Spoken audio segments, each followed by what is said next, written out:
Haleluya. Haleluya.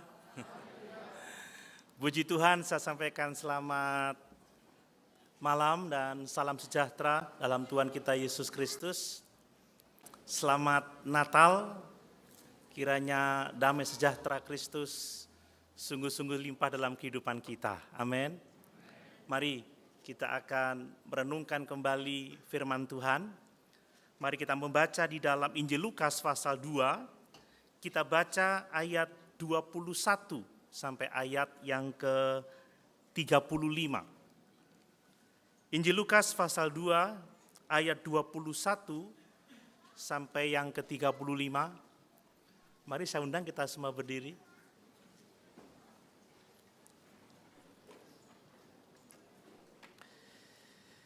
Diberi judul perikop, Yesus disunat dan diserahkan kepada Tuhan, Simeon dan Hana.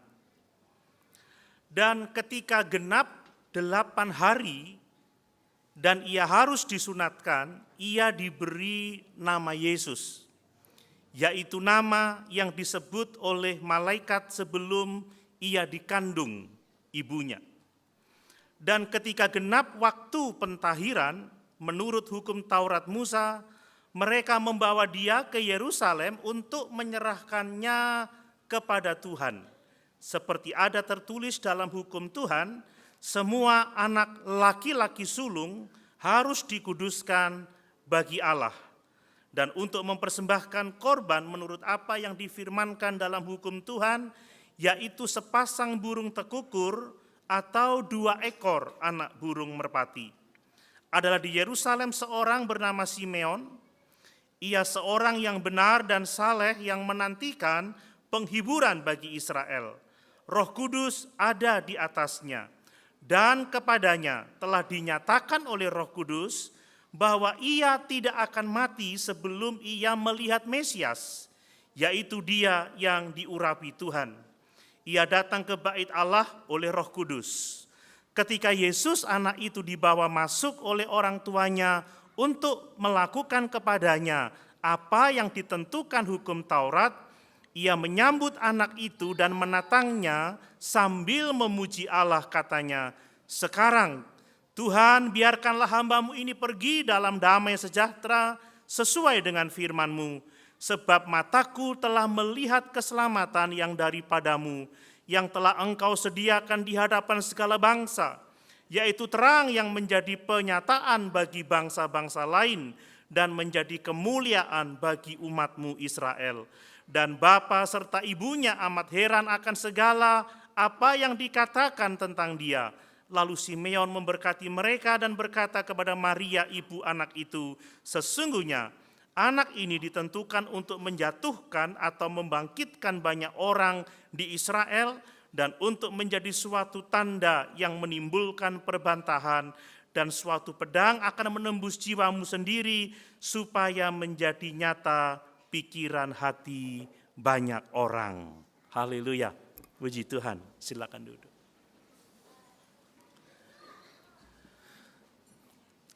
Tema Natal kita tahun ini adalah bersukacita di dalam pengharapan. Bapak Ibu Saudara yang dikasihi oleh Tuhan, kiranya ini bukan sekedar tema saja, tetapi bersukacita di dalam pengharapan itu adalah panggilan hidup setiap orang Kristen. Amin. Bersukacita di dalam pengharapan itu adalah panggilan hidup kita, orang-orang yang percaya kepada Tuhan. Apa maksudnya bersukacita di dalam pengharapan? Maksudnya adalah bahwa dalam hidup ini kita sungguh-sungguh percaya kepada janji-janji Tuhan yang telah dinyatakan di dalam firman-Nya. Ini arti bersukacita di dalam pengharapan. Jadi kalau kita sungguh-sungguh bersukacita di dalam pengharapan, kita percaya pada firman Tuhan. Kita percaya kepada janji-janji yang dinyatakan oleh Allah di dalam Tuhan dan Juru Selamat kita Yesus Kristus.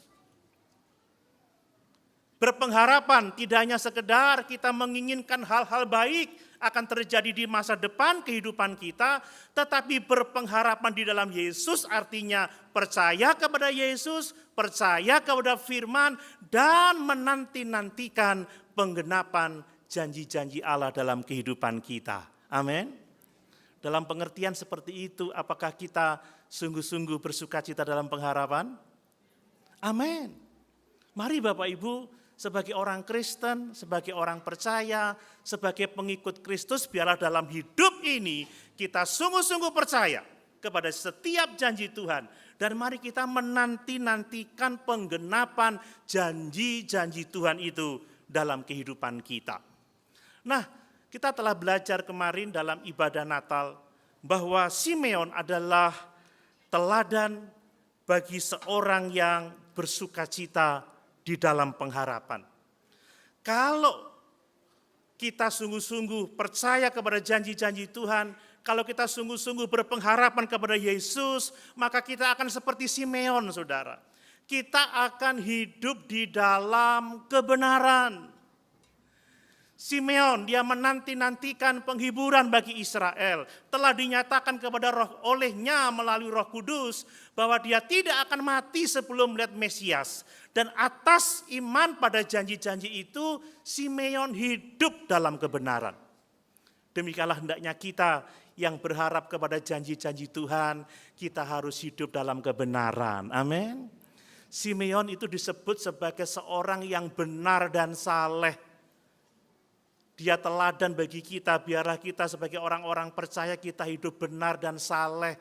Benar artinya kita berhubungan dengan Tuhan dan sesama manusia itu menurut standarnya Tuhan. Kita mengasihi Allah dengan segenap kehidupan kita. Dan kita mengasihi sesama kita seperti kita mengasihi diri sendiri. Bahkan lebih dari itu, kita mengasihi sesama seperti Yesus telah mengasihi kita. Jadi kalau Bapak Ibu Saudara sungguh-sungguh percaya kepada firman, Bapak Ibu akan mengasihi Tuhan dan mengasihi sesama. Amin. Kemudian seperti Simeon, saudara.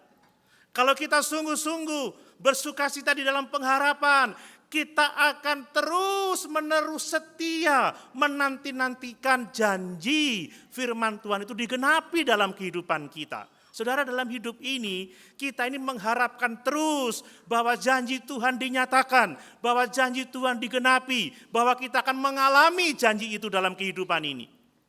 Simeon itu menantikan penghiburan bagi Israel seumur hidupnya. Dia tidak merasa lelah, sekalipun dia sudah lanjut umur, 84 tahun lebih menurut beberapa penafsir. Tetapi dia setia pergi ke bait Allah, dia setia berdoa, dia setia melayani Tuhan. Karena apa? Dia terus mengharapkan janji-janji Tuhan. Kalau kita sungguh-sungguh percaya janji Tuhan dan mengharapkan itu digenapi dalam hidup kita, kita akan setia menantikannya sampai akhir hidup kita. Amin. Kita nggak pernah berhenti berharap, saudara. Makanya jangan menyerah, saudara ya, pada apapun juga. Sampai kita melihat janji-janji Tuhan itu digenapi dalam kehidupan kita. Nah, seperti juga dengan Simeon, saudara, orang yang sungguh-sungguh bersukacita di dalam pengharapan adalah orang-orang yang hidupnya dipimpin oleh Roh Kudus. Orang-orang yang hidupnya dipenuhi oleh Roh Kudus. Orang-orang yang hidup dalam kuasa Roh.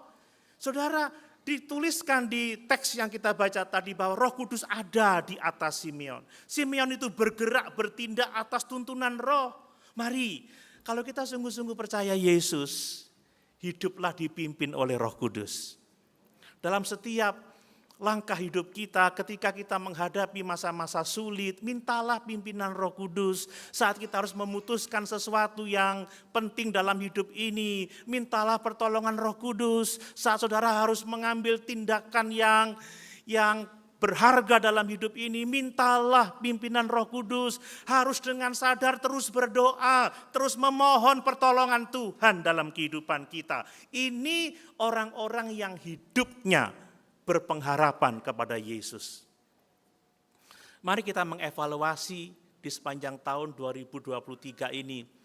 Apakah kita mengharapkan janji-janji Tuhan? Apakah kita hidup benar, mengasihi Tuhan? Ya, mengasihi sesama? Apakah kita hidup saleh, memperhatikan perkara-perkara rohani? Kita tidak lalai dalam berdoa, tidak lalai membaca firman, tidak lalai dalam beribadah kepada Tuhan. Mari saudara, kita benar-benar terus setia menantikan janji Tuhan. Apa yang Tuhan janjikan, harapkan, doakan, supaya itu menjadi nyata dalam kehidupan kita. Dan biarlah setiap saat dengan sadar hidup kita dipimpin oleh Roh Kudus. Amin.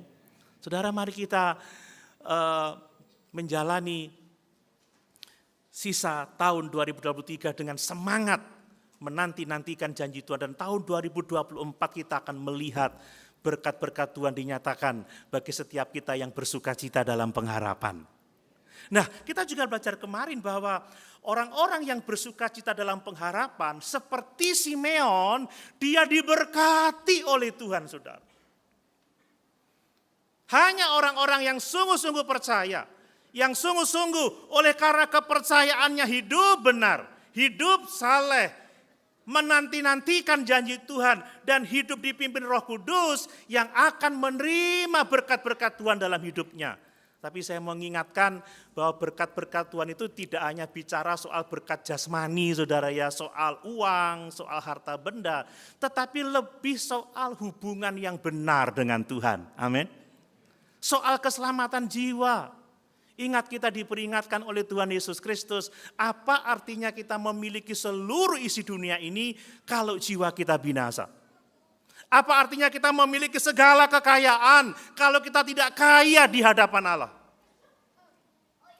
Saudara, hidup ini penuh dengan ketidakpastian, hanya ada satu yang pasti, itu kematian, saudara. Pertanyaannya, kalau kita belum berjumpa dengan Yesus, belum menerima Dia sebagai Tuhan dan Juru Selamat kita secara pribadi, kita tidak akan siap menghadapi kematian. Hanya orang-orang yang percaya kepada janji-janji Tuhan yang memiliki berkat-berkat besar dalam hidupnya. Amin. Seperti Simeon, saudara, kalau kita berharap pada firman Tuhan, kita akan dikaruniai pengertian akan perkara-perkara rohani. Kita akan diberikan pemahaman mengenai hal-hal tentang Tuhan. Banyak orang yang meremehkan pengertian tentang perkara-perkara rohani. Banyak orang yang tidak suka pemahaman tentang Tuhan. Yang penting anakku kuliah, pinter di bidang fisika, kimia, matematika, kedokteran dan lain sebagainya. Perkara rohani tidak terlalu dipertimbangkan, tidak terlalu dianggap penting, saudara. Tetapi sesungguhnya yang penting dalam hidup ini adalah pengenalan akan Tuhan. Pengenalan akan perkara-perkara rohani. Kita kalau ngeleskan anak, saudara ya, mau bayar berapapun juga, kita nggak sayang, tapi nganter anak sekolah minggu itu rasanya berat sekali. Padahal nggak bayar loh sekolah minggu itu ya. Iya Pak ya? Kalau kita mau ikut kursus kaya dalam waktu 2 hari, hadir berbondong-bondong, sekalipun bayar, sekali hadir 500.000. Kebaktian loh gratis, yang datang sedikit. Karena menganggap hal-hal tentang rohani itu nggak penting. Kalau melihat stand up komedi 2 jam, senang saudara. Dengar firman Tuhan 15 menit sudah, nah ini.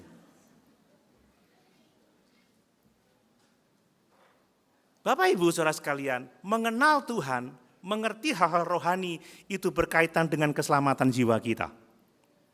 Kata Tuhan Yesus di dalam doanya di Yohanes 17 ayat yang ketiga, inilah hidup kekal itu kalau kita mengenal Bapa dan mengenal Yesus sebagai satu-satunya Tuhan dan Juru Selamat kita secara pribadi.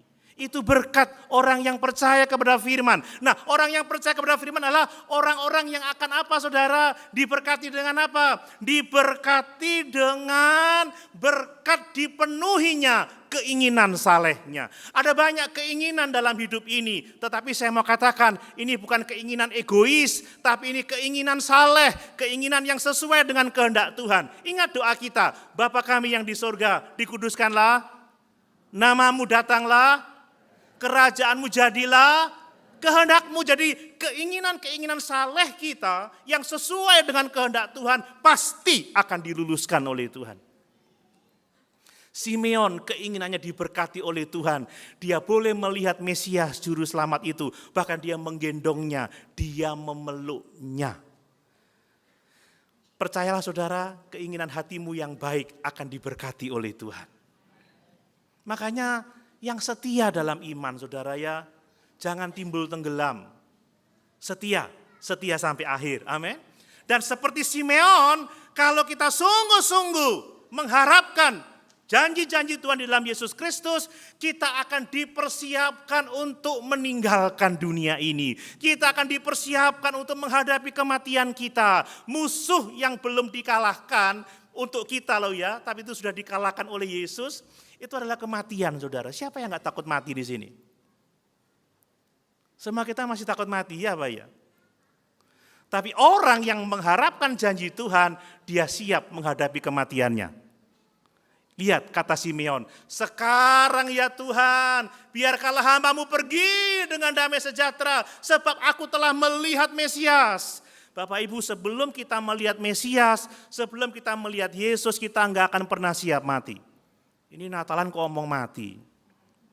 Padahal mau makan prasmanan loh saudara, kok ngomong mati. Tapi ya inilah fakta hidup saudara. Kita bisa mati kapan saja. Saya sangat sedih karena anak Kenso baru 21 bulan kemarin malam dipanggil pulang ke rumah Bapa di surga. Tidak tahu besok di antara kita siapa. Wih, enggak nakut-nakutin. Enggak. Saya hanya mau mengatakan tidak ada yang lebih pasti daripada kematian, tetapi orang yang menanti-nantikan janji Tuhan siap menghadapi kematian. Amin. Karena apa? Kita pasti masuk surga. Kapan kita bertemu dengan Yesus? Saat kita mendengar Injil keselamatan. Saat kita menyadari dosa-dosa kita. Saat kita memandang Yesus, mengenal Dia sebagai Tuhan dan Juru Selamat yang telah mati bagi dosa-dosa kita, yang dikuburkan dan dibangkitkan pada hari yang ketiga naik ke surga dan akan datang kembali menjemput kita. Dan kita memeluknya sebagai Tuhan dan Juru Selamat secara pribadi, maka kita memiliki hidup yang kekal. Dan kalau Bapak Ibu sudah memiliki iman yang seperti itu, kapanpun juga kita siap berpulang ke rumah Bapa di surga. Amin. Amin. Karena kita akan disambut oleh Tuhan. Kita beristirahat dari segala jerih lelah kita dan segala perbuatan kita menyertai kita. Nah, hal yang ketiga yang saya mau tekankan di kesempatan perayaan Natal ini, saya akan mau menunjukkan siapa Yesus yang menjadi pusat dari sukacita pengharapan kita. Siapakah Yesus? Saudara, kita perlu tahu bagaimana saya bisa yakin, bagaimana kita bisa yakin bahwa pengharapan di dalam Yesus itu tidak mengecewakan. Bapak Ibu, sekali lagi saya mau tegaskan bahwa pengharapan di dalam Yesus tidak pernah mengecewakan, sebab Yesus itu adalah Mesias. Amin. Dia adalah Kristus, Dia adalah firman yang menjadi manusia, Dia sepenuhnya Allah, Dia sepenuhnya manusia. Dikatakan Dia adalah Allah di dalam daging. Dia adalah raja di atas segala raja. Kalau Dia berjanji, Dia sanggup menepati janjinya. Dia berkuasa untuk menggenapi apa yang telah dikatakan. Amin. Mari sedikit saya akan sampaikan tentang siapa Dia yang menjadi pusat dari pengharapan kita. Yang yakin kita nggak akan kecewa saudara. Yakin nggak akan kecewa. Makanya setialah kepada Tuhan. Perhatikan ayat yang ke-25. Bahwa Yesus itu adalah penghiburan bagi Israel.